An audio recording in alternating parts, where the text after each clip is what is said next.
Okay, it wasn't Inception music over Spirit, but, you know, it was Hans Zimmer who did the music for this. Hans Zimmer's score truly captures the spirit of the West, and it just adds such a great sound to the movie, and once again, it ups the epicness and makes it feel like a larger-than-life film.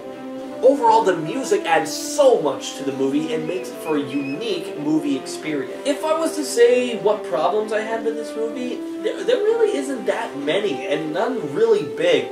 I mean, as I said earlier, the train, you could totally tell was 3D, kind of takes you out of the moment, but the scene is still awesome. And there are a couple of coincidences that, you know, are there, but the thing is, the coincidences aren't too far-fetched, you know, they're...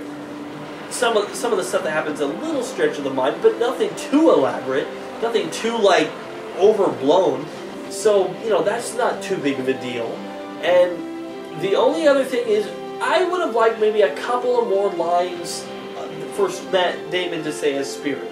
Not that I would have wanted this horse to speak or anything, or, you know, have a narration every other time. I think a couple of more might have rounded the character out more and give us less to guess exactly how he's feeling. Just a couple, not too many. In fact, that's just a personal preference. It's not a complaint on the movie. It's not that big of a deal. I just think it might have helped to get into the horse's head more. So now you've heard me kind of gush on about this, and I'm sorry I'm not that much critical about it.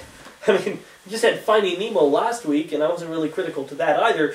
But the thing that really drives me of this is, why hasn't this movie been remembered? Why isn't it, when we talk about great animated movies, why doesn't Spirit come up in conversation? There's a few reasons that I have my own theories on. First of all, it came out the same year that some more light-hearted films were coming out. It came out the same year as Ice Age and Lilo and Stitch. And one of the big reasons that this movie probably didn't do as well, isn't as well remembered, is because it's less accessible to kids. Like, let's be honest here, animated movies are still considered kid-friendly movies, and for the most part they should be. Not to say someone can't make an adult movie with animation, I'm just saying for the most part, animated movies are considered to be kids-friendly, but the thing is, this isn't a type of films that kids can get into that easy. And if you just compare what the movies are from the outside without actually looking at what they are, you know, like, what can you say about, like, okay, Lilo and Stitch, a kid gets an evil alien as a pet and tries to tame him. You know, that sounds fun to a kid. And the way the commercial was portrayed, and Stitch going into other commercials, that made it look like a fun film. Ice Age, with this crazy squirrel and these guys, these comedians, it looked like a fun movie. And then you got Spirit, a movie that, it didn't look like a fun movie, one movie you could have a lot of laughs. And this movie has a good sense of humor about it. I'm not saying that it's too serious all the time. It's definitely has a lot of good laughs and is very smart on the way that they get it. But if you think about it, it's going to be, from the outside, Spirit is a horse movie, and that's all you can really say about it from just looking at the posters. I'm not saying that the movie did bad at the box office. According to Wikipedia, it was marginally successful. But it's just a less accessible film. And the movie was actually not able to come away critically. Like, I'm sure, I haven't looked up a lot of things on it, but, you know, like, it didn't get to win the Oscar for Best Animated Feature, losing to Spirited Away, but, you know, the anime movie. And while I haven't seen that, out of the other movies that was not nominated, Ice Age, Lilo and Stitch, or Treasure Planet, I would say that this one would probably be the one that I'd pick to win. But that being said, of course, I haven't seen Spirited Away. I'm not a big guy into anime, but just so you guys stop commenting, I'll probably review an anime movie sometime. It's just not right now, okay?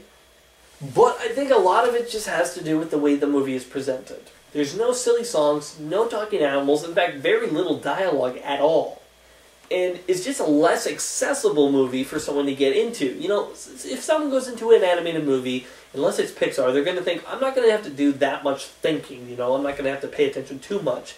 But when you have to, it kind of throws people off. However, for me, this movie was a pleasant surprise when I first watched it. I had barely heard anything about it, and when I watched it, I was dazzled and amazed and really, really liked how this movie was handled. And I think if you haven't seen it and you're interested in checking it out, you will be pleasantly surprised as well. It's too bad that the makers of the film didn't achieve their dream of integrating some 2D and 3D into one another to make 2D movies stronger, but hey, at least we have this movie to experience. So my final score for Spirit is an 8 out of 10. So thanks for watching, everybody. Thanks for joining me on my animated look back. And be sure to join me next time when I review TMNT.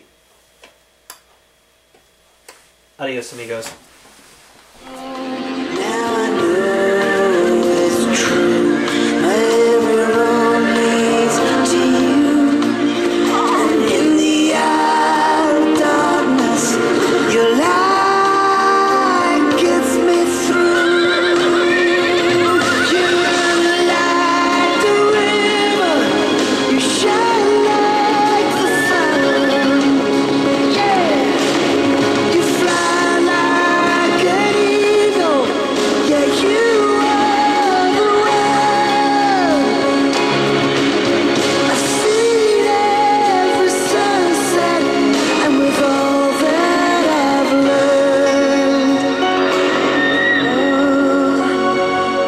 To you.